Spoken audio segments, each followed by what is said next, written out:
Siguro kaibahan ng jogging sa bike. Siyempre jogging sarili mo.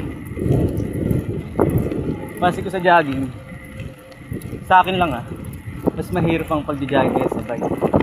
O baka yun lang mas matagal ko nang ginagawa.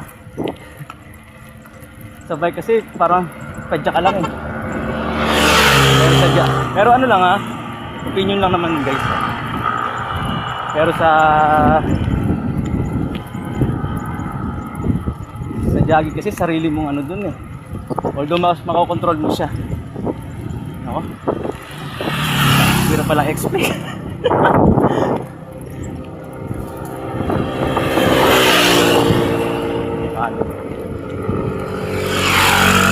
Siguro mas hinihingal ako sa jogging. Dito naman, pag sa pagbabike, lalo pag matagal ka na nagbabike, masakit sa binte. Tulad niya, medyo, lalo na pagkatapos magbike. Tsaka yung pace niya, yung tuling mo, hindi pagdaka na kahit may cambio ka. Kaya mag-ako ka, biglang binigatan. Hindi ka pagdaka makapag-adjust.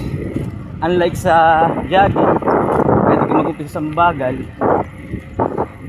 patuloy ka na lang ng patuloy habang tumatagal. All sa bike naman ganun din. Mas matagal lang siguro yung adjustment mo pag nagsishift ka. Kung mas mabigat man o mabawasan mo,